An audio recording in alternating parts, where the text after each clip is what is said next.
Gracia y paz a vosotros, estimados hermanos y amigos de las plataformas sociales. Vamos a comenzar el día de hoy una serie de exposiciones que se titula Introducción a la historia de la Iglesia.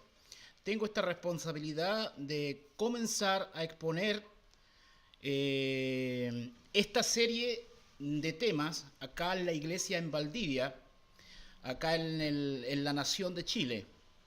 La ciudad de Valdivia está ubicada al sur de Chile, para aquellos hermanos que puedan estarnos mirando en vivo o en diferido a través de las diferentes plataformas sociales. Sean todos bienvenidos y el Señor nos bendiga. Vamos a preguntar a nuestro hermano que está atrás de los controles si está saliendo todo bien. Bien, voy a pasar también a esta exposición, etiquetarlas en las diferentes plataformas que tengo, para que también los hermanos puedan gozar en vivo de esta posición y ser edificados para la gloria de Dios.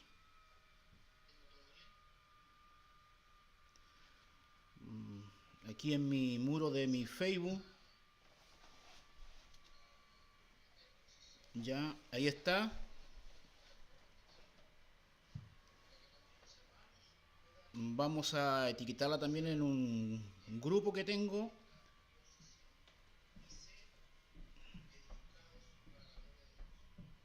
La trinchera del dispensacionalismo y de la gracia gratuita. Ahí lo vamos a etiquetar también esto.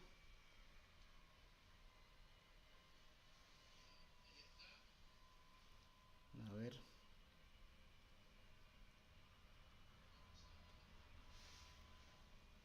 No.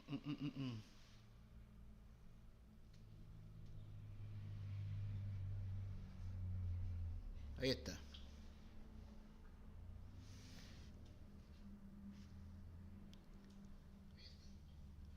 Para que los hermanos estén en conocimiento, estoy acá en la iglesia local en Valdivia, estoy desarrollando 3 empresas espirituales.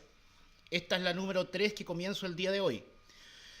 Primera, estoy exponiendo la carta del apóstol Pablo a la iglesia en Roma.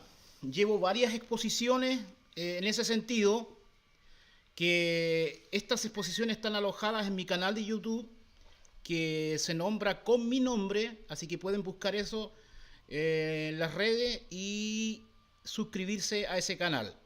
La segunda empresa espiritual que estoy desarrollando es hablando sobre el gran tema del reino de Dios. El gran tema del reino de Dios. También llevo algunas exposiciones al respecto. También están alojadas en mi canal de YouTube.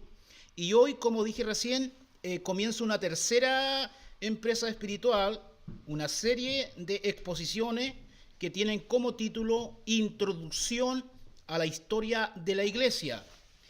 Y la lección del día de hoy es la lección 0. Por lo generalmente uno comienza con la lección 1, pero he decidido comenzar con la lección 0 debido a que creo que hay algunas cosas importantes que debemos ver antes de comenzar con la por lo generalmente uno comienza con la lección 1, pero esta lección se titula, como ustedes pueden ver en la ponencia, con la lección 0, una filosofía debido a que creo que hay algunas cosas importantes que debemos ver antes de comenzar con la. Por ende, generalmente uno comienza con la lección 1. Vamos a ver el contenido de lo que veremos y como ustedes pueden ver en la ponencia, obviamente una introducción, filosofía debido a que creo que hay algunas cosas. Primer punto, veremos el concepto de filosofía de la historia. Es necesario que tengamos un concepto claro de lo que es la filosofía de la historia, tengamos una cosmovisión, una visión de qué cuestión es la filosofía de la historia. En segundo punto, vamos a ver elementos de filosofía bíblica de la historia. Vamos a ver algunos elementos que debe contener una correcta filosofía bíblica de la historia. Tercer punto, vamos a ver 2 modelos de la filosofía de la historia. 2 modelos de la filosofía bíblica de la historia. Hay dos grandes propuestas, dos grandes visiones con respecto a una correcta filosofía de la historia. Vamos a ver cuál es la mejor y cuál es la que nosotros dispensamos y administramos en esta exposición, en esta serie. Punto 4, vamos a ver el concepto de dispensación. Vamos a entender lo que significa la palabra dispensación. Punto 5, vamos a ver las características de cada dispensación. Las características de cada dispensación. Punto 6, vamos a echarle una mirada a vuelo de pájaro de la lección 1 que veremos en la próxima ocasión si Dios quiere. Esa lección 1 se titula La Iglesia Apostólica y vamos a hacer un recorrido panorámico viendo algunos puntos muy sustantivos, importantes, relevantes desde el año 33 después de Cristo al año 100 después de Cristo. Ese es el primer periodo de la primera lección que vamos a ver. Hoy simplemente estamos viendo la lección 0 que pone los fundamentos, vamos a hacer algunas observaciones, algunos alcances, etcétera, etcétera. Y conclusión. Esto es lo que veremos el día de hoy. Esto veremos el día de hoy. Así que, estimado, usted que está escuchando en las redes sociales puede dejar sus comentarios, puede decir si está saliendo bien, cómo lo está escuchando, de qué país nos está viendo, puede dejar un saludo, alguna pregunta, etcétera, etcétera. Bien, vamos a comenzar entonces. Y la bibliografía también. Voy a recomendar para esta serie de estudios, para esta serie titulada Introducción a la Historia de la Iglesia, voy a recomendar 2 libros. Obviamente no me voy a limitar en la información que voy a comunicar a 2 libros, pero sí recomiendo 2 libros. Este es el primer libro que recomiendo. De hecho, gran parte de esta lección 0 se basa en este libro. Gran parte,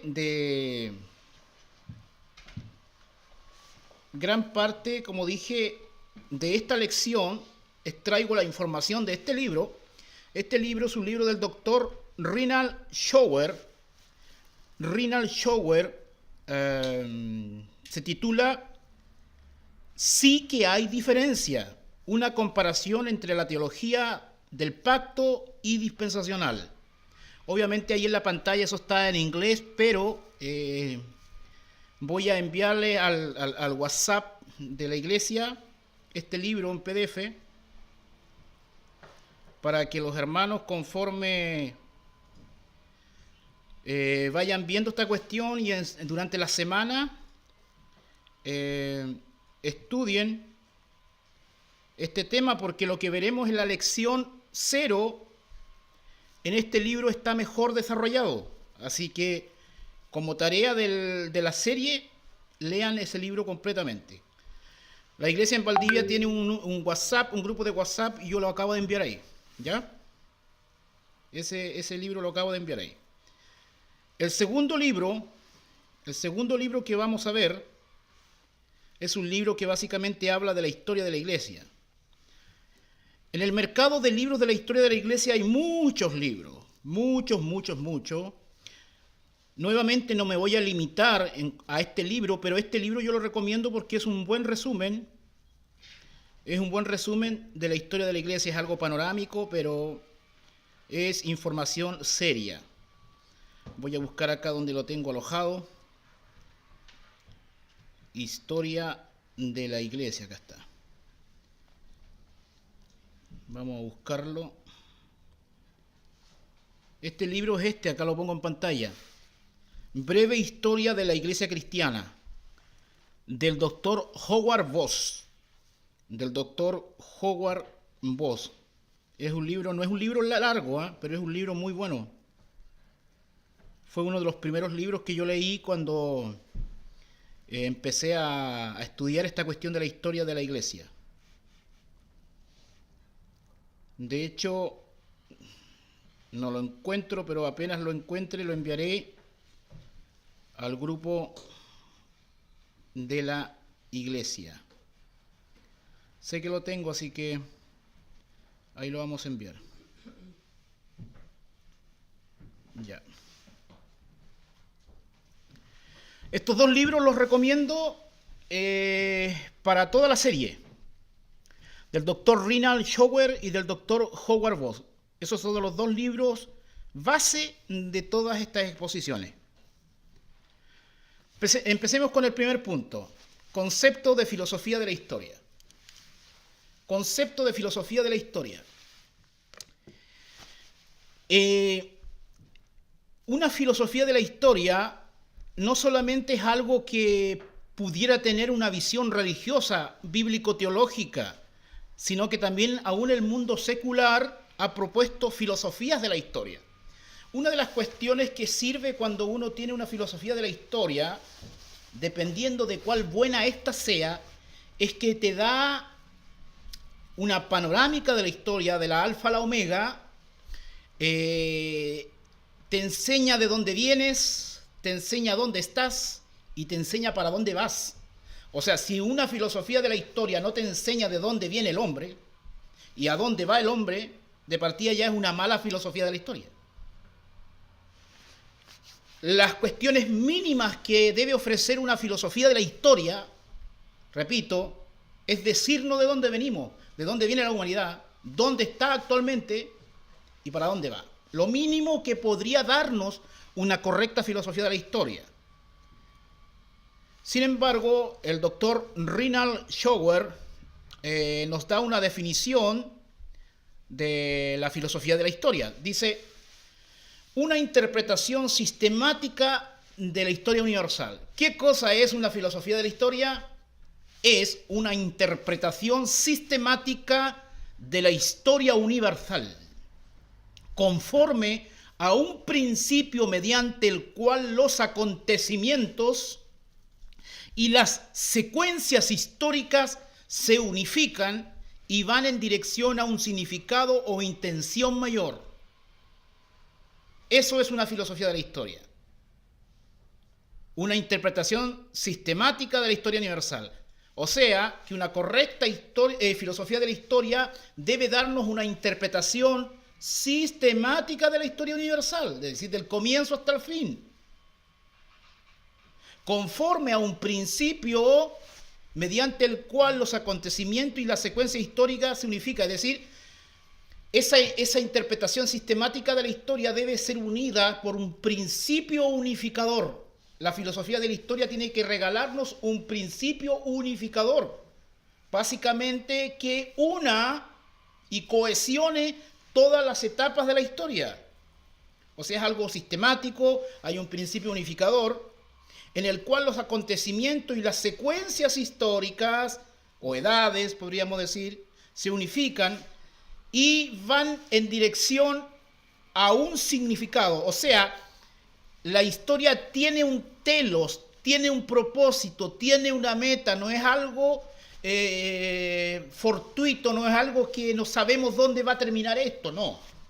Una verdadera filosofía de la historia va en dirección a un significado o intención mayor. Por ejemplo, si una filosofía de la historia no tiene una meta, no tiene un propósito, entonces da lo mismo lo que hagamos hoy. En cambio, si hay una meta mayor, si hay un telos, tiene significado el presente. Repito, si la historia tiene una meta, si la historia tiene un fin, entonces el pasado, el presente y el futuro tiene significado. Pero si la historia no tiene una meta, no tiene un telos, no hay significado en el pasado, no hay significado en el presente y no hay significado en el futuro. Es decir, caemos en la filosofía del existencialismo. No hay propósito desde la eternidad en la historia. Es decir, no hay un no hay un kairos que dé significado al cronos histórico. Entonces, esta creo yo que es una muy buena definición. O sea, lo que se nos proponga en el mercado de las filosofías de la historia debe al menos concordar con esta definición. Si no, sería una filosofía de la historia deficiente. ¿Ya? Entonces, hay algunos elementos que debe tener una correcta filosofía de la historia. ¿Por qué es necesario tener una correcta filosofía de la historia? Porque cuando veamos la historia de la iglesia va a caminar sobre esa filosofía de la historia. Entonces nosotros vamos a tener un mayor entendimiento de lo que pasó la iglesia en su historia. ¿Ya? Elementos de la filosofía bíblica de la historia. A. Debe contener un propósito supremo para la historia, meta, cumplimiento. Eso al menos debe tener una filosofía de la historia, bíblica. B. Debe reconocer distinciones o cosas que difieran en la historia, es decir, debe tener etapas, debe tener segmentos, debe tener cosas, tiene que tener continuidad y descontinuidad. Hay ciertas etapas que terminan, otras que continúan, etcétera, etcétera. Tiene que haber una correcta, un correcto reconocimiento de distinciones. O sea, la historia va hacia una meta, pero eso no quiere decir que dentro de la cronología no hayan distinciones. ¿Me siguen? Momentos, eventos relevantes, etcétera. C. Debe tener un concepto correcto de la revelación progresiva. Es decir, este punto es muy importante para una correcta filosofía bíblica de la historia. Debe respetar el concepto de revelación progresiva. ¿Qué cosa es la revelación progresiva? Es que Dios no reveló todas las cosas en un momento, sino que conforme transcurría el tiempo iba regalando mayor revelación, mayor revelación, mayor revelación. Por eso la revelación es progresiva, pero es acumulativa también, porque la revelación se va acumulando. ¿Me sigue? Eso es la revelación progresiva. Entonces, una filosofía de la historia bíblica debería hacerle justicia a ese concepto de revelación progresiva. Debe tener un principio unificador que relacione entre sí las distinciones y las etapas progresivas de la revelación. Es decir, debe tener un propósito. Debe, dentro del propósito, dentro de la cronología, debe tener distinciones, etapas, administraciones, pero esas administraciones no deben estar solamente en orden cronológico, sino que deben estar unidas. Debe haber un hilo que cruce la historia y las unifique. ¿Ya? Eso demuestra que la historia no es algo que está tirado a la dimensión del azar, sino que hay un propósito, hay un diseño. La historia tiene un propósito. Vamos a un lugar. Debe tener un principio unificador que relacione entre sí las distinciones y las etapas progresivas de la revelación. Debe proporcionar una explicación válida de por qué las cosas han sucedido de la manera que ocurrieron. Es decir, las diferentes administraciones o edades debe brindarnos una correcta filosofía bíblica de historia de por qué se pasó de una administración a otra, de por qué esto ocurrió así, por qué esto otro de esta otra manera. Todo eso debe tener una correcta filosofía bíblica de la historia. Esta lección 0, por lo generalmente cuando se estudia historia de la iglesia no se da, porque se presupone que la gente debe saber esto. Pero yo estoy comenzando de la lección 0 porque creo que es importante poner este fundamento. Debe ofrecer respuestas apropiadas a las 3 preguntas básicas de la humanidad, lo que les decía al comienzo. ¿De dónde venimos? ¿Por qué estamos aquí? ¿Hacia dónde vamos? ¿Quién soy? Podríamos decir también. ¿Cómo debo vivir? Esas son otras preguntas que podría añadir. Entonces, estos elementos debe tener una correcta filosofía bíblica de la historia. Al menos. Nosotros los cristianos creemos que la historia no es algo que está sujeto al azar. Nosotros creemos que Dios está en control, que Dios está sentado en su trono y su reino domina sobre todo. De hecho, ese hilo unificador para nosotros es el reino de Dios. El reino de Dios, el reino soberano de Dios, es el hilo unificador de la historia. Y también es el gran tema unificador de la Escritura. de la revelación progresiva. Punto 3. Dentro de la teología han habido dos acercamientos en relación a esta cuestión. Dos acercamientos relevantes. Obviamente han habido más, pero hay dos acercamientos que han influido en el pensamiento de los cristianos. Estemos conscientes de ello o no, hay dos modelos o paradigmas que nos ofrecen las diferentes ofertas de una filosofía bíblica de la historia. Obviamente la correcta es la que más honra al texto bíblico. Así como también el mundo secular, el humanista, también tiene una filosofía de la historia. De hecho, algunos creen que la historia es cíclica, por ejemplo, que no es lineal. Que la historia llega a un punto y vuelve a comenzar de cero así. Es cíclica. Esa es una visión pagana de la historia. La visión lineal de la historia, que parte de un punto A y llega a un punto B con un propósito, es una cosmovisión cristiana de la historia porque le da un propósito. Es decir, alguien que no cree en la Biblia debería tener una filosofía de la historia, pero va a tener una filosofía de la historia ciega porque no conoce la verdad. La va a proponer. De hecho, los existencialistas dicen que antes no hubo nada, después no habrá nada, solamente existimos. Y ponen propósitos arbitrarios, porque se sabe que sin propósito uno entra en una crisis existencial. Por ejemplo, si no sé de dónde vengo ni a dónde voy, crisis existencial.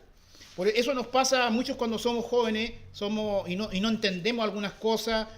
Es como que algunos jóvenes pasan por este periodo de la vida como que no le encuentran sentido a nada. Es como, ¿por qué voy al colegio? ¿Por qué y para qué? ¿Por qué me levanto todos los días? ¿Por qué tengo que acostar? ¿Por qué?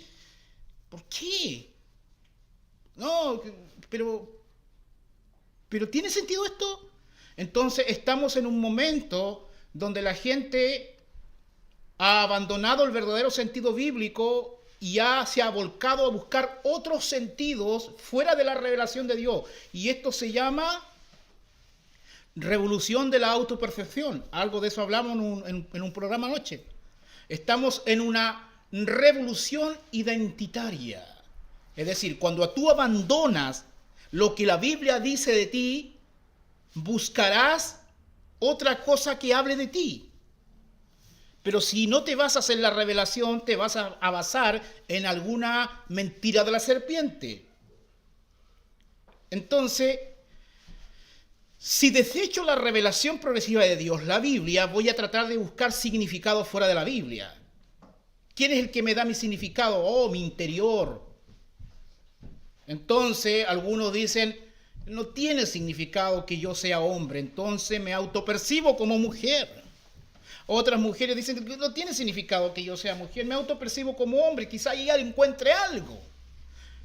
Otros dirán, no sé, yo me creo un pez sintiente, no sé, tratan de buscar sentido. Entonces, acudimos hoy en día, en el siglo XXI, a la revolución identitaria, ¿ya? Pero toda esta cuestión se da porque el hombre no puede vivir sin un sentido. Incluso aquellos que desechan la revelación creen en un sentido equivocado, pero creen al final y al cabo, porque la gente en sí no puede vivir sin un sentido. ¿Por qué, hermano? Porque si no hubiera un significado del pasado, si no hubiera un significado del futuro y si no hubiera un significado del presente, entonces el suicidio sería algo legítimo, sería algo deseable. Si yo no sé de dónde vengo, quién soy ni a dónde voy, entonces, en términos chilenos, hay puro que matarse. Eso es la verdad.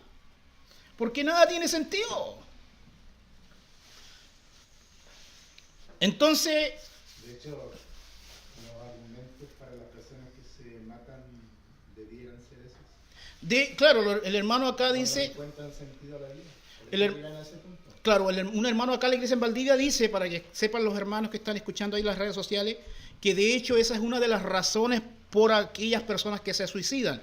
No le encuentran sentido a la vida. De hecho, eso es así. Por eso digo que Si no hay un sentido al pasado, si no hay un sentido del presente, si no hay un sentido del futuro, ¿por qué vivir? Da lo mismo, eso es la filosofía del existencialismo. Ahora, dentro de la dimensión cristiana, dentro de la comunidad cristiana, de aquellos que creen en la revelación de Dios, han propuesto algunas filosofías de la historia. Y estos son los dos modelos que aquí contraponemos y vamos a ver uno a uno. Obviamente el primero lo vamos a ver de manera tangencial y en el otro lo vamos a detener más porque es al cual nos adherimos, ¿ya? El doctor Reinhard Schauer, en el libro que les recomendé al comienzo, nos habla de la teología del pacto. La teología del pacto nos da una visión de la historia. Nos propone una visión de la historia. Es decir, todos aquellos que se adhieran a la teología del pacto ven la historia de una determinada forma. No la ven como nosotros nos adherimos a otro modelo. Pero si nosotros fuéramos teólogos del pacto, tendríamos que ver la historia de una determinada manera. La teología del pacto puede definirse de manera muy simple como un sistema de teología que intenta desarrollar la filosofía bíblica de la historia sobre la base de 2 o 3 pactos. Estos 2 o 3 pactos representan y abarcan la totalidad de la escritura y de la historia. Nosotros sabemos que estos 3 pactos, está el pacto de redención en la eternidad pasada, está el pacto de obra en el contexto del Edén antes de caer, y después de que el hombre cayó está el pacto de la gracia. Es decir, la teología del pacto basa toda su visión de la revelación progresiva y de la historia a través de 3 pactos controladores, es decir, todas las edades o las sucesiones cronológicas de la historia básicamente son diferentes formas del pacto de gracia. O en otras palabras, los pactos son diferentes avances del pacto de gracia. Los diferentes pactos que la Biblia revela son diferentes avances del pacto de gracia, diferentes desarrollos del pacto de gracia. Entonces, la teología del pacto tiene una visión soteriológica de la historia. Creen que el final tienen un final, sí, dicen que el final de la historia es la gloria de Dios, pero a través de un programa de redención, a través de la salvación del hombre. Claro, eso está en la historia, pero yo creo que no es suficientemente abarcador. Es reductivo. Esta visión reduce porque Dios está haciendo cosas en la historia, pero no solo salvando. Dios está haciendo más cosas que salvar. Entonces, por eso, esta filosofía que nos brinda la teología del pacto se queda corta. Deja algunas cosas afuera, por ende no es una correcta filosofía bíblica. Hay cosas en las cuales no honra al texto bíblico, no honra a la revelación progresiva. Evidentemente, ellos creen que sí. En cambio, la teología dispensacional, que es la a la cual yo me adhiero particularmente, porque creo que tiene mayor soporte exegético a la luz de la revelación, es un sistema altamente inductivo, a diferencia de la teología del pacto, que es altamente deductiva. La teología dispensacional, dice el doctor Reinhard Schauer, puede definirse de manera muy simple, como un sistema de teología que intenta desarrollar la filosofía bíblica de la historia sobre la base del gobierno soberano de Dios.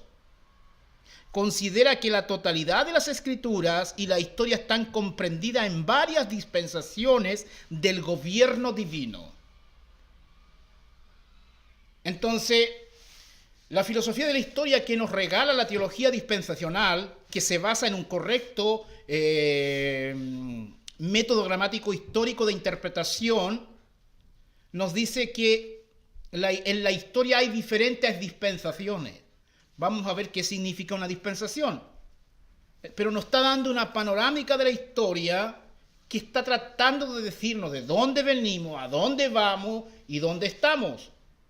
Por ejemplo, nosotros no podemos hablar de la historia de la iglesia si no sabemos en qué lugar se dio la historia de la iglesia o en qué lugar se está dando la historia de la iglesia.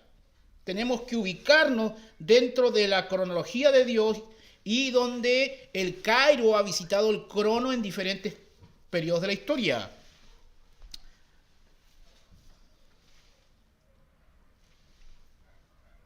Entonces, concepto de dispensación. ¿Qué es una dispensación? El hombre de paja que van a esgrimir los contrarios al dispensacionalismo es que la dispensación es un periodo de la historia. Y eso no es así. Puede estar relacionado con un periodo de la historia, pero una dispensación no es ontológicamente un periodo de la historia, sino que el doctor Rinald Schauer nos dice que una dispensación es una forma particular de Dios de administrar. Esa es la palabra clave cuando queremos entender el verdadero significado de una dispensación. Una dispensación es una forma particular de Dios de administrar su gobierno sobre el mundo a medida que lleva a cabo progresivamente su propósito para la historia mundial. Entonces aquí estamos recibiendo una filosofía de la historia.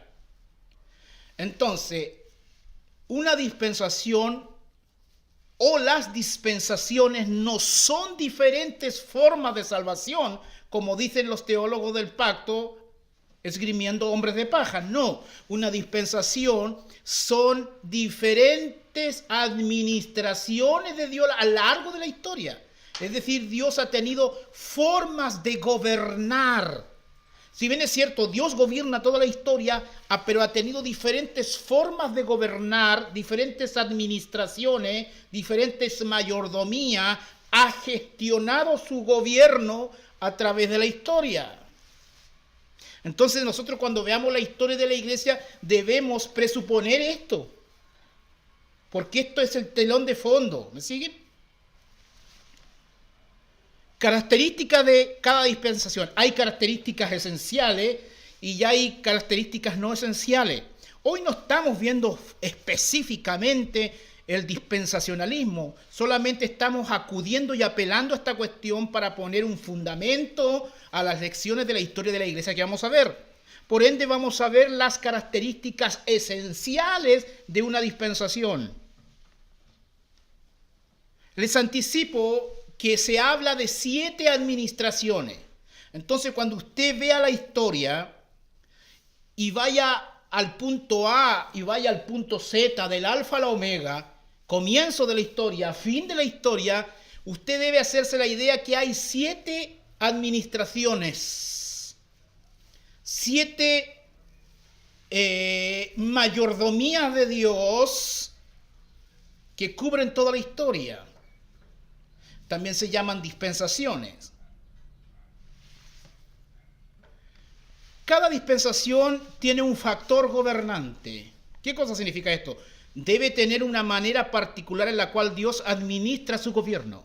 Es decir, cada dispensación hay una forma en la... Porque nosotros decimos realmente que Dios gobierna, pero la pregunta es ¿cómo gobierna? Bueno, en cada dispensación se manifiesta un factor gobernante que se resalta. Es decir, cada administración tiene una forma en la cual Dios gobierna esa administración. Una forma de gobierno, un factor gobernante. Entonces nosotros debemos saber todos los factores gobernantes que Dios tiene en cada administración de la historia. Y todo lo que nosotros opinemos en cualquier lugar, e incluso cuando leamos un libro de historia universal secular, nosotros debemos filtrar esos libros de historia a través de esta comprensión. Factor gobernante debe tener una manera particular en la cual Dios administra su gobierno. Esto también va a ayudar mucho a la otra empresa que estoy desarrollando, que es el tema del reino. ¿Me entienden? Una responsabilidad. Es decir, en cada administración el hombre tiene una responsabilidad que cumplir. Hay una forma en la cual Dios gobierna, dispensa su gobierno, manifiesta su gobierno, pero hay una responsabilidad que el hombre tiene en cada dispensación. debe incluir una responsabilidad particular para el ser humano. Todas estas cosas que yo estoy expresando aquí están en el libro del doctor Rinald Chower, que dije al comienzo. Por eso, si usted quiere profundizar en lo que hoy yo expongo, lea el libro, ahí está todo, está desarrollado, está mayormente explicado. C. Una nueva revelación debe caracterizarse por incluir una revelación divina que no había sido dada anteriormente. Esto se relaciona con la revelación progresiva. Estas son las 3 características de una dispensación. No son las únicas características, son las características esenciales, ¿ok? Que las pongo acá porque me sirven a la empresa de las exposiciones de la historia de la iglesia. Pero hermano, todo predicador, todo expositor de la palabra de Dios, esto debe sabérselo al dedillo, debe saberlo de memoria. Porque donde quiera que usted esté predicando, esto es el telón de fondo. ¿Me siguen? Usted toma un texto X, obviamente tiene que interpretar el texto a la luz de su contexto inmediato y prioritario. Pero una vez que lo interpreta, usted tiene que empezar a correlacionar su interpretación con el resto de la revelación. ¿Me siguen? Y eso está ubicado en algún punto de la historia. ¿En qué dispensación está? Y es importante porque dependiendo de la dispensación que esté, va a haber un factor gobernante, va a haber una responsabilidad del hombre y va a haber una nueva revelación que se adhirió a la revelación progresiva, que es progresiva y acumulativa. ¿Se entendió ese punto? Bien. Entonces, todo lo que yo acabo de decir en este momento lo tengo en este gráfico, en esta explicación. ¿Ya? Arriba pongo, ¿cuál es el tema unificador de toda la Biblia? El reino de Dios, que eso lo conectamos con el tema del reino de Dios que vengo realizando también. Ese es el hilo unificador que une la historia del alfa a la omega. Todo lo demás está dentro de ese hilo unificador, es el gran tema que unifica la historia de la Biblia y la historia en sí, universal. Entonces, tenemos la dispensación de la inocencia. Hay etiquetas o nombres que se le han dado a cada dispensación. Porque vamos a ver que dentro de una administración hay algo que resalta. Y ese es el nombre que se le ha puesto teológicamente a esa dispensación, etc. La primera se conoce como la dispensación de la inocencia. Solamente la voy a mencionar. Son 7. De hecho, hay algunos dispensacionalistas que creen en menos, hay otros que creen en más, pero lo importante aquí es reconocer que hay administraciones, que hay dispensaciones. Yo creo que lo más probable es que sean 7. Dispensacionalismo de la inocencia, dispensación de la inocencia, o administración de la inocencia, gestión de la inocencia, forma de gobernar de Dios en ese periodo.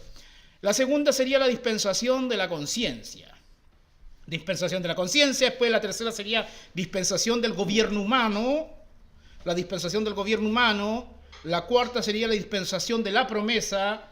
La quinta sería la dispensación de la ley. La sexta sería la dispensación de la gracia. Y la séptima sería la dispensación milenial, o también conocida a veces como dispensación del reino. ¿Ya? Estas son 7 dispensaciones que usted debe manejar al dedillo.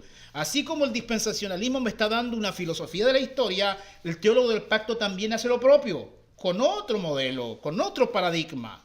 Se da cuenta que cuando vamos a la Biblia, el teólogo del pacto va con otro modelo de fondo. La gran diferencia entre la teología del pacto y la teología dispensacional es que la teología dispensacional no es hermenéutica. Es teología. El dispensacionalismo no es hermenéutica, es teología. ¿Qué significa que sea teología? Que es el fruto de una hermenéutica previamente aplicada. Porque cuando uno aplica un determinado modelo de hermenéutica a la Biblia, en este caso el método gramático histórico de interpretación, se usa el método literal de manera consistente del alfa a la omega. Lo que sale como fruto de eso es el dispensacionalismo. ¿Me siguen? Entonces estas dispensaciones son el fruto de aplicar un método gramático histórico literal de interpretación. Y ahí obviamente uno cada vez intenta aplicarlo de mejor manera, de manera más consistente. pero no tiene una hermenéutica bipolar. En cambio, la teología del pacto, su sistema de 3 pactos, pacto de redención, pacto de obras y pacto de gracia, son hermenéutica. ¿Por qué? Porque cuando ellos van a la Biblia, ellos ya van con la presuposición de los 3 pactos que amordaza la revelación, la asfixia y por ende incide en la interpretación que van a tener de la Biblia. ¿Me está entendiendo? Nosotros vamos a ver aquí por la Biblia que cada dispensación brota. Entonces, yo había pensado hacer una ponencia por cada dispensación, pero íbamos a tener para rato. De hecho, esto lo hice anoche porque creí que era necesario. Porque iba a comenzar con la lección 1, pero creí que la lección 0 era necesario para darnos un mayor fundamento, para una mayor formación académica de la historia de la iglesia, es decir, en qué escenario acontece la historia de la iglesia. Pero comencemos con la dispensación de la inocencia. Esto lo vamos a tocar tangencialmente porque estamos dando solo una panorámica, ¿cierto? Entonces, quiero que ya vayamos a nuestras Biblias, tomen sus Biblias. Y vamos a ver dispensación por dispensación. De hecho, acá tengo una definición de dispensacionalismo. Una distinción entre Israel y la Iglesia, un enfoque de la hermenéutica llamado interpretación literal y la creencia de que el propósito y subyacente de Dios en el mundo es la gloria de Dios, pero no solamente por un programa de salvación, sino mucho más integral. Dios no solamente tiene planes con salvar a la gente, sino que tiene planes con naciones, tiene planes con el cosmos, tiene planes con la naturaleza, tiene planes hasta con las piedras, con los continentes, etcétera, etcétera. ¿Ya? Por eso el sistema teológico dispensacional es más integrador. ¿Qué es el reino de Dios? El reino de Dios es el derecho que Dios tiene de ejercicio, de dominio sobre el ámbito de su creación. Todo eso lo hemos visto, lo creemos, pero ahora vamos a ver cómo la forma de que Dios gobierna ya de manera más concreta en la historia. La primera la hemos bautizado como la dispensación de la inocencia. Aquí cabe una pregunta: ¿por qué se llama de inocencia? Esto ya es teología que ha brotado de un estudio hermenéutico. ¿Ya? No nos olvidemos de los 3 factores que vimos de cada dispensación. Era un factor gobernante, una responsabilidad y una nueva revelación. ¿Ya? No tengamos eso presente cada vez que veamos una dispensación. Cada vez que veamos una dispensación, usted tiene que responder esas 3 preguntas. ¿Cuál es el factor gobernante? ¿Cuál es la responsabilidad del hombre? ¿Cómo Dios gobierna? ¿Cuál es la responsabilidad del hombre? ¿Cuál fue la nueva revelación que Dios dio? Eso tiene que tenerlo claro en cada dispensación. ¿Por qué? Porque conforme pasan las dispensaciones o administraciones, algunas terminan, otras continúan. ¿Me siguen? Algunas dispensaciones son mundiales, otras son más estrechas en su relación, eso lo vamos a ir viendo. Bien, la primera dispensación, hermanos,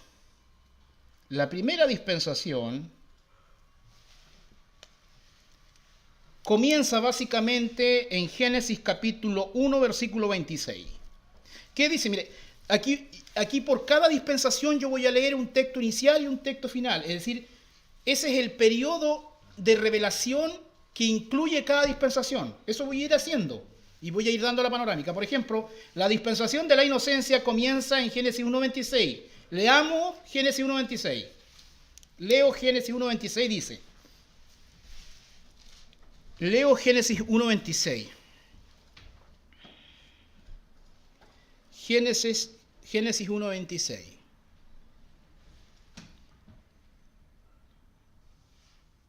Doy lectura y dice: entonces dijo Dios, hagamos al hombre a nuestra imagen, conforme a nuestra semejanza, y señoree en los peces del mar, en las aves de los cielos, en las bestias, en toda la tierra y en todo animal que se arrastra sobre la tierra.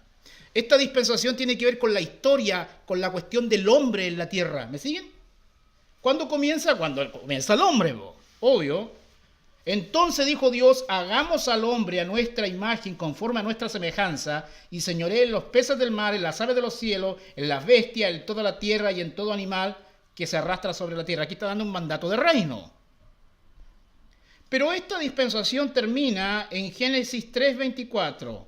¿Qué dice Génesis 3:24? Dice, echó pues fuera al hombre y lo puso al oriente del huerto de Edén. Y puso al oriente del huerto de Edén querubines y una espada encendida que se revolvía por todos lados para guardar el camino del árbol de la vida. Ese periodo se conoce como, o esa administración, que se manifiesta en un periodo, pero esa administración abarca desde Génesis capítulo 1, versículo 26, a Génesis capítulo 3, versículo 24. Todo lo que pasa dentro ahí, esa es la administración de la inocencia. Y se da en el contexto geográfico de Edén. ¿Me entiendes? ¿Por qué termina? Porque el hombre falló una responsabilidad que tenía. Ahora, ¿cuál es el factor gobernante de esa dispensación de la inocencia? Eso es lo primero que usted tiene que preguntarse. ¿Cuál es el factor? ¿Cómo Dios gobierna en esa administración? ¿Cuál es la responsabilidad del hombre en esa administración? ¿Y cuál es la revelación que Dios dio en esa lo que acabamos de ver? Ese periodo que acabamos de ver es la revelación, ¿ya? Que Dios dio. Desde Génesis capítulo 1 al 26 y del 3 al 24, esa es la revelación. Ahora, ¿cuál es el factor gobernante? El factor gobernante es que el hombre fue creado en un estado de inocencia, pero a confirmar, en una justicia original no confirmada. El hombre no fue creado neutral, hermanos. El hombre fue creado con la capacidad de violar su justicia original, pero no fue creado neutralmente en el sentido de que ni bueno ni malo, ¿no? Porque que Dios haya creado al hombre ni bueno ni malo sería que lo creó neutral, y eso no es bíblico. Dios creó al hombre en un estado de bien. ¿Ya? Lo creó inclinado hacia el bien, con la capacidad de violar eso, pero en el bien. La prueba es que él no debía comer del fruto. Esa era la prueba, tenía que obedecer. Esa era su responsabilidad, administrar el huerto y obedecer el mandato de Dios. Sabemos que Adán pecó, pero si Adán hubiera obedecido el mandato de Dios, Adán hubiera sido confirmado en esto. Ahora, cómo Dios gobernaba al hombre en ese momento? A través de el aspecto positivo que había puesto dentro de él. Dios lo había puesto inclinado, lo había puesto en el bien, con una disposición favorable hacia Dios. ¿Me sigue? Esa disposición favorable hacia Dios es la forma en la cual Dios gobierna. Dios gobierna por medio de, acá tengo en el gráfico, una disposición favorable. Todo hombre nació con una disposición favorable en el contexto del huerto de Edén. Es decir, Adán y Eva tenían una disposición favorable. No fueron creados neutralmente. O sea, que Adán no tiene excusa porque falló. De esa forma Dios gobernaba en Edén al hombre, a través de la disposición favorable. Pero Dios le permitía violar eso. Y fue lo que Adán hizo. Bien, Adán pecó, cayó, se cerró esa administración. Y comienza evidentemente, por lógica, otra administración que nosotros conocemos como la dispensación de la conciencia. Adán comió del fruto prohibido, del árbol del conocimiento, del bien y el mal, se manifiesta la conciencia. O sea, la conciencia es, esto es bueno, esto es malo. ¿Me siguen? Entonces, dejó de ser inocente, dejó de tener la disposición favorable, tampoco es neutral, ahora está en estado de maldad. Lo que conocemos como depravación total, caída radical, etcétera, etcétera, naturaleza caída, todo lo que eso hemos hablado en otra ocasión. Cambió su estado de bien a mal. No tiene un estado favorable hoy. No tiene ni un estado favorable, el hombre caído me refiero, no tiene un estado favorable ni un estado neutral. Está en un estado de oscuridad, está muerto en delitos y pecados. Pero ese estado ahora se conoce teológicamente como dispensación de la conciencia, ¿ya? Porque si bien es cierto, Adán antes tenía un conocimiento del mal, pero era un conocimiento teórico. En el estado de inocencia, en el estado de conciencia ya tiene un conocimiento del mal de manera experimental, ¿ya? Ahora, la dispensación de la conciencia comienza en Génesis 4.1. Esta es la nueva revelación que se dio. Dice, conoció Adán a su mujer Eva, la cual concibió y dio a luz a Caín y dijo, por voluntad de Jehová he adquirido varón. Aquí comienza la segunda dispensación, la segunda administración, conocida como la dispensación de la conciencia, y termina en Génesis 8.19, que dice, todos los animales y todo reptil y toda ave, todo lo que se mueve sobre la tierra, según su especie, salieron del arca. Es decir, desde que Adán fue echado del huerto del Edén hasta el diluvio, hasta que salió Noé del arca, todo ese periodo en el cual está incluido el pacto noético, ¿cierto? Todo ese periodo se conoce como la dispensación o la administración de la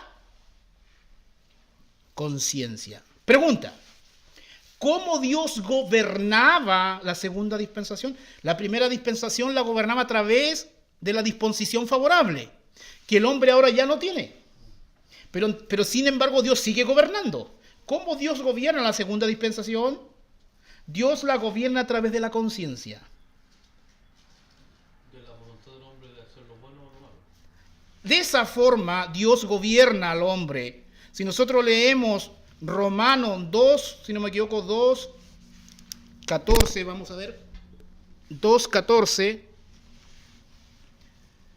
Romanos 2:14 y 15, si no me equivoco.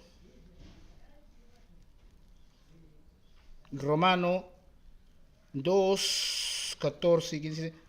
Dice, porque cuando los gentiles que no tienen ley hacen por naturaleza lo que es de la ley, estos, aunque no tengan ley, son ley para sí mismos, mostrando la obra de la ley escrita en sus corazones, dando testimonio su conciencia y acusándole o defendiéndole de su razonamiento. En la segunda dispensación, Dios gobernaba a través de la conciencia.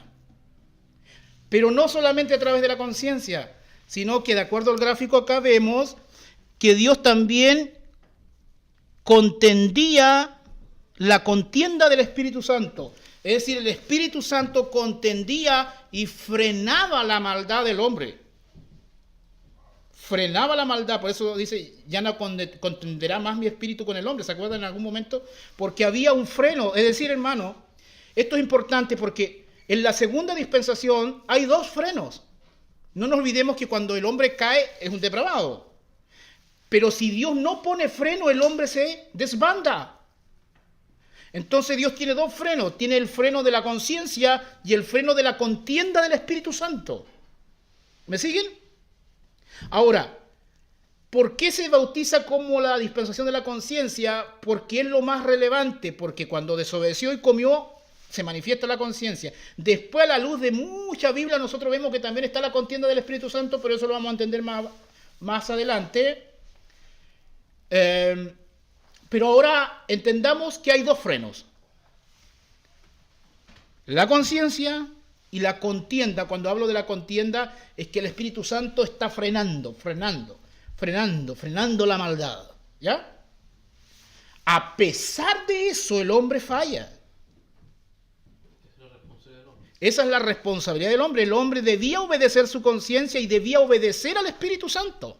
Pero no lo hizo.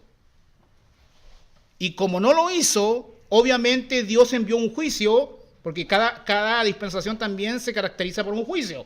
Envió un juicio que fue el diluvio en este caso, que pone fin a esta dispensación, y cuando Noé sale del arca, ahí termina, salen los animales, ahí termina esta dispensación y comienza otra.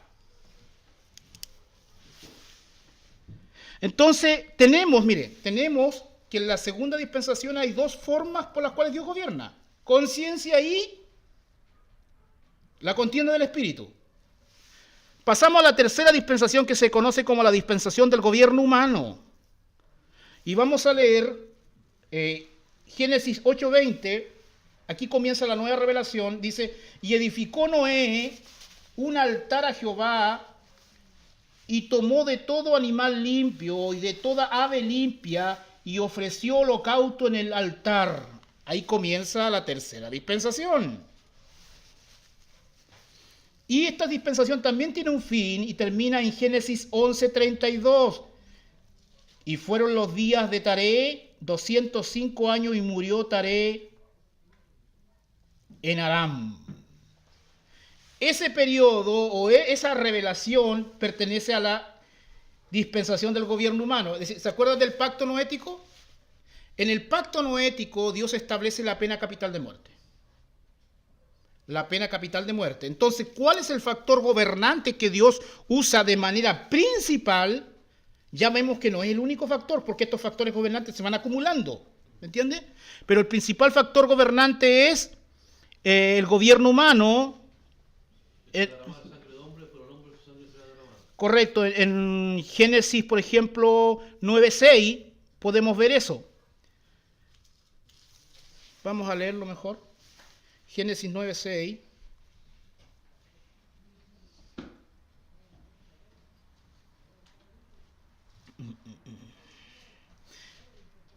Génesis 9:6 dice: el que derramare sangre de hombre, por el hombre su sangre será derramada, porque a imagen de Dios es hecho el hombre. Bien. En la segunda dispensación teníamos dos factores gobernantes: la conciencia y la contienda del Espíritu. Pero en la tercera dispensación, que se conoce como el gobierno humano, Dios suma un freno más, un factor más gobernante, que es el gobierno humano, específicamente en la pena capital de muerte. ¿Ya? Entonces, en la dispensación del gobierno humano tenemos tres frenos. La sociedad era frenada de tres maneras. Dios gobernaba de tres maneras: a través del gobierno humano, a través de la conciencia y a través de la contienda del Espíritu. ¿Se da cuenta que esto nos está dando una cosmovisión? Esa sociedad de ese tiempo tenía tres frenos. Y tenemos que seguir avanzando. Aparece otra dispensación, la dispensación de la promesa, que comienza en el capítulo 12 de Génesis con el pacto abrámico. ¿Ya? O sea, a pesar de todo esto, el hombre seguía fallando individual y socialmente. Por eso vino la Torre de Babel, el juicio. Se termina esa dispensación también. Comienza la dispensación de la promesa, que es lo que Dios le prometió a Abraham en el pacto abrámico. Dios le prometió una tierra, le prometió bendiciones nacionales, que serán una gran nación, y bendiciones de índole internacional. Y en ti serán benditas todas las familias de la tierra. Esa empezó una promesa. Entonces, por eso se conoce como la dispensación de la promesa. Pero aquí ya, hermano, la dispensación de la inocencia, la dispensación de la conciencia, la dispensación del gobierno humano son universales, ¿ya? Pero la dispensación de la promesa ya se está limitando un poco más a Israel, ¿me entiendes? Si bien es cierto, tiene una dimensión internacional, pero hay una leve diferencia. Esto, la dispensación de la promesa, comienza en Génesis 1:2 y dice: pero Jehová había dicho a Abraham: vete de tu tierra y de tu parentela y de la casa de tu padre a la tierra que te mostraré. ¿Cuándo termina la dispensación de la promesa? ¿Cuándo termina la dispensación de la promesa? Termina en Éxodo capítulo 18, versículo 27, un capítulo antes de que comience la cuestión del pacto mosaico. Dice, Éxodo 18, 27 dice: y despidió Moisés a su suegro, y éste se fue a su tierra. En el capítulo 18 de Éxodo termina la dispensación de la promesa. O sea, el hombre nuevamente falló. Por eso el hombre, en este caso Israel, estuvo esclavizado en Egipto. Ese es el juicio de Dios. Estuvo esclavizado en Egipto. ¿Cuál fue la forma gobernante de esta dispensación? La forma gobernante sobresaliente de esta dispensación fue la promesa. Pero aquí ya tenemos 4 factores gobernantes. Tenemos la conciencia, la contienda del Espíritu Santo, el gobierno humano, pena de muerte, y la promesa. Dios gobernó esta dispensación a través de 4 frenos, a través de 4 factores gobernantes. Aparece la dispensación número 5, que se conoce como la dispensación de la ley. Y la dispensación de la ley comienza en Éxodo capítulo 19, dice: y en el mes tercero de la salida de los hijos de Israel de la tierra de Egipto, en el mismo día llegaron al desierto de Sinaí. ¿Cuándo termina la dispensación de la ley? Hasta el sacrificio de Cristo en el Calvario, pero específicamente Mateo 27, 56 dice: entre las cuales estaban María Magdalena, María la madre de Jacobo y de José y la madre de los hijos de Zebedeo. Todo ese es el periodo de la revelación de la dispensación de la ley. ¿Cómo Dios? ¿Cuál era el factor gobernante de Dios? La ley, el pacto mosaico, los 613 mandamientos, el decálogo. Entonces, en la dispensación de la ley tenemos 5 formas en las cuales Dios frenaba al hombre. Obviamente la ley se limitaba a Israel porque el pacto mosaico no es vinculante a las demás naciones, por eso ahí se reduce ese factor gobernante, pero al menos en la dispensación existen 5. La conciencia, la contienda del Espíritu Santo, el gobierno humano, la promesa y la ley. Ahora, algunos pueden decir, pero ¿por qué la promesa continúa, hermano Freddy, si la dispensación de la promesa terminó? Sí. La dispensación de la promesa terminó en el sentido de que ese era el factor principal gobernante. Pero después, cuando termina esa dispensación, aparece otro factor principal gobernante que es la ley, pero la promesa se mantiene, ¿me entiendes? No dejando existir la otra. Exactamente. Por eso algunas cosas continúan, otras terminan. Por ejemplo, a distinto a la primera dispensación de que el factor favorable, ese se terminó. Pero después no, algunos continúan. Entonces, aquí llegamos a la dispensación de la gracia. Nosotros estamos en esta dispensación. Y esto ya es importante para el estudio de la historia de la iglesia. Todo lo otro era contexto. Esta es la dispensación que a nosotros nos interesa. Nosotros debemos saber cómo Dios gobierna el mundo en esta administración, porque en esta administración es donde se desarrolla la historia de la iglesia. ¿Me siguen? Dios gobierna a través de la gracia. No es que la gracia, aquí la gracia, la dispensación de la gracia no tiene que ver con salvación, porque Dios siempre salvó por gracia aún en las otras dispensaciones. ¿En qué sentido la gracia es característica acá? Que se viene a sumar como una nueva forma de gobierno, no de salvación. ¿Me siguen? La gracia se usa en varios sentidos en la Biblia. Por eso que el doctor Rinald Chower define una dispensación como es una forma particular de Dios de administrar su gobierno por el mundo a medida que lleva a cabo progresivamente su propósito para la historia mundial. Entonces, acá en la dispensación de la gracia, dice, la ley vino por medio de Moisés, pero la gracia y la verdad vinieron por medio de Jesucristo. Juan 1:17, si no me equivoco. Entonces, aquí esta dispensación comienza en Mateo 27:57. Mateo 27:57 dice: cuando llegó la noche vino un hombre rico de Arimatea llamado José, que también había sido discípulo de Jesús. ¿Cuándo termina esto? Con la segunda venida. Aquí hay 2 posiciones básicamente. Algunos dicen que termina con el arrebatamiento y otros con la segunda venida. La posición mayoritaria de dispensacionalista es que dice que termina la segunda venida. ¿Ya? Otros dicen con el arrebatamiento. Puede tolerarse esa diferencia. Ahora, a mi juicio, con la luz que tengo hoy, estoy inclinado un poco a la segunda venida, pero es posible que también sea el fin en el rapto, ¿no? Porque puede ser que la semana número 70 de Daniel, que son los 7 años de tribulación, corresponda a la dispensación de la ley, ¿me entiende? Solo que se abrió un espacio que es el paréntesis que hablan de la dispensación de la iglesia. Pero la cuestión es que estamos en la dispensación de la gracia en el sentido que hoy Dios gobierna principalmente a través de la gracia, no únicamente. Porque nuevamente en la dispensación de la gracia tenemos 5 formas de gobierno o 5 factores de gobierno. Sigue existiendo la conciencia, sigue estando la contienda del Espíritu Santo frenando el ministerio de la iniquidad, ¿me entiendes? Frenándolo.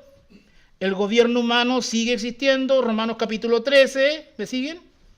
La promesa sigue porque todavía hay promesas del pacto abrámico que tienen que cumplirse, la simiente en singular de Abraham ya vino, que es Cristo, pero todas las demás promesas se cumplen en el milenio, ¿me capta? Entonces la promesa del pacto abrámico sigue vigente, y la gracia, aquí ya sacamos la ley. La ley, Dios no gobierna a través de la ley. ¿Por qué? Porque Dios no gobierna a su iglesia a través de la ley mosaica. Por eso que la iglesia no debe santificarse, o sea, no debe ser gobernada por la ley, sino por la gracia, que es la ley de Cristo. ¿Me están siguiendo? Ahora, eso es lo que vimos la otra vez en una conferencia.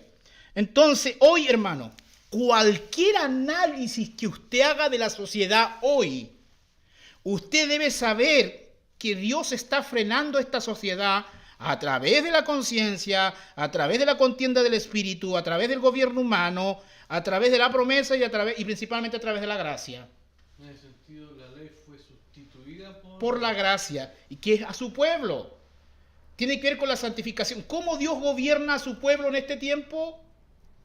A través de la santificación de la gracia, la ley de Cristo, no a través de la ley de Moisés.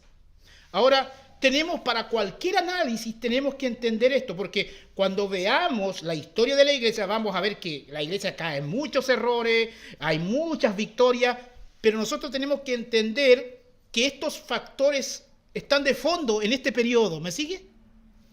Cualquier análisis que usted haga de la historia de la iglesia tiene que respetar estos frenos.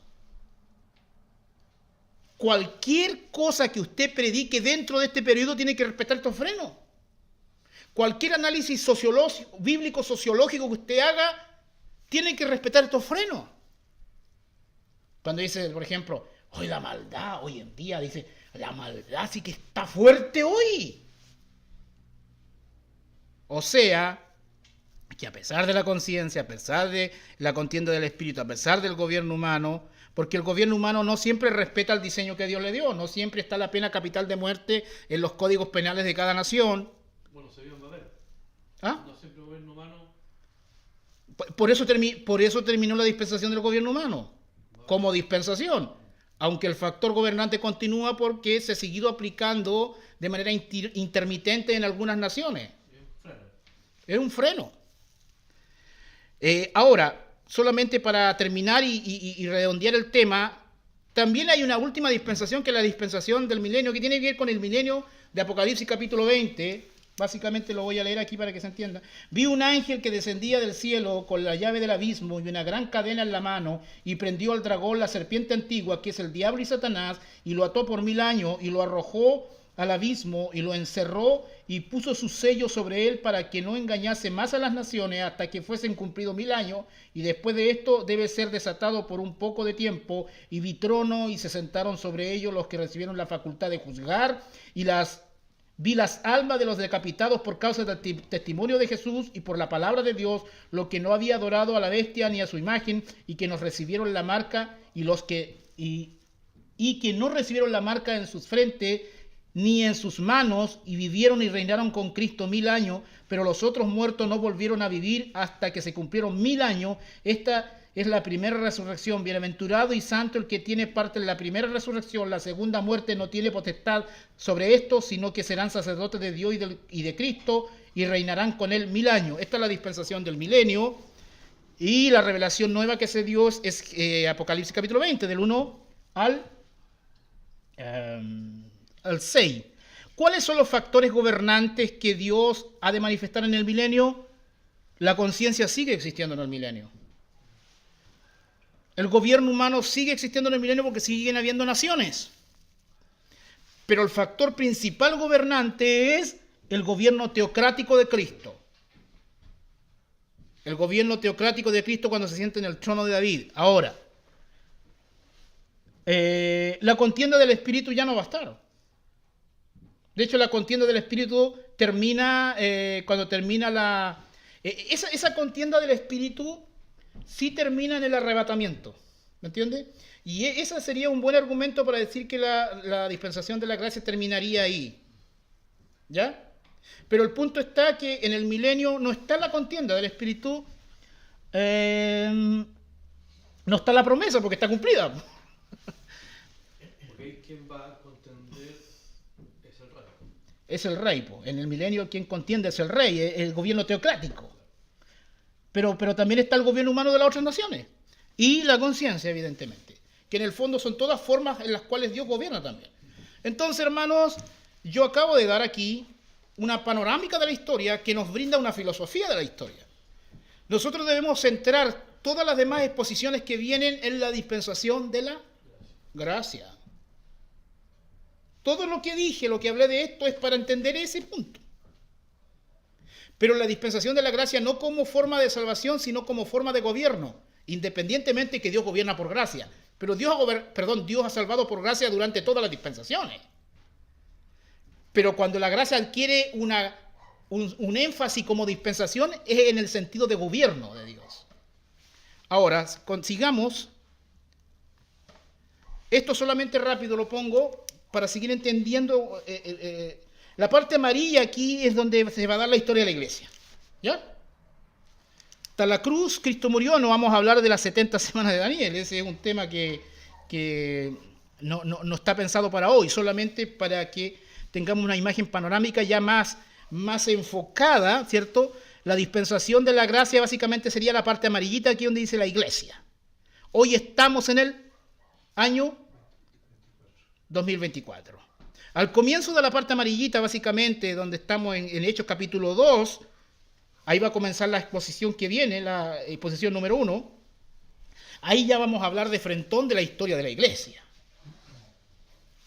Así que esto solamente para tener una mayor comprensión. Ahora vamos a ver panorámicamente la próxima lección, si Dios lo permite. ¿Qué vamos a ver en la próxima lección a grandes rasgos? Seguramente tangencialmente vamos a tocar otros temas, pero estos son los puntos que veremos en la lección número 1. Ver esto de la lección número 1 es parte de la lección 0, pero el desarrollo de la lección 1 es la lección 1, que viene más adelante. Ahí está. Eso vamos a ver en la primera lección 1. Obviamente la introducción, tengo el sistema de preguntas. ¿Cuándo nació la iglesia? Son cosas que a grandes rasgos acá ya lo sabemos, pero son por razones pedagógicas y por razones de entender la historia de la iglesia tenemos que hablar de cuándo comenzó la iglesia, obvio. ¿Cuándo nació la iglesia? 2. ¿Con qué nombre fueron conocidos? Es decir, nosotros, ¿con qué nombre fueron conocidos entre el nacimiento de la iglesia y el año 100? Esa es la idea. ¿Qué nombre revela que esta gente que cree en Cristo, con qué nombre fueron conocidos? ¿Fueron conocidos como la iglesia en Valdivia? No, por mano. O la iglesia católica, los mormones. No. Vamos a ver ese día. ¿Cuántas formas? No solo es una forma. Punto 3. Vamos a ver la diferencia entre el evangelio del reino y el evangelio de la cruz. Eso es interesante para entender ahí una cuestión cronológica, ¿ya? El sistema dispensacional cree en la diferencia del evangelio del reino y el evangelio de la cruz. La teología del pacto cree en uno solo. ¿Cuál es la misión de la iglesia? O sea, hermano, si vamos a estudiar la historia de la iglesia, debemos saber cuál es la misión de la iglesia, ¿no? No vamos a tratar el tema de la misión de la iglesia propiamente tal, de manera exhaustiva, porque para eso necesitaríamos mínimo una conferencia, pero obviamente vamos a tocar el tema porque es necesario.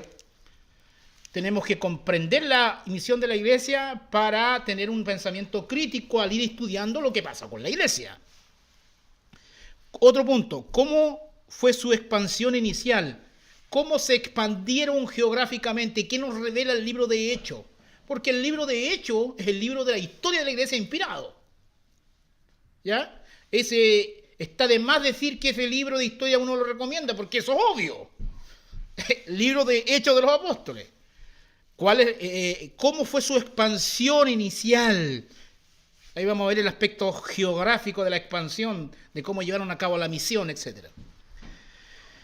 Otro punto, ¿cuál es el contexto histórico-cultural? Es decir, cuando la iglesia nació en estos primeros años del 33 más o menos al 100, ¿cuáles son las culturas relevantes que existían en ese contexto? En este caso hablaremos de Roma, de los griegos y de los judíos. Entonces, es necesario entender esas tres culturas para entender que ahí nació la iglesia en ese contexto.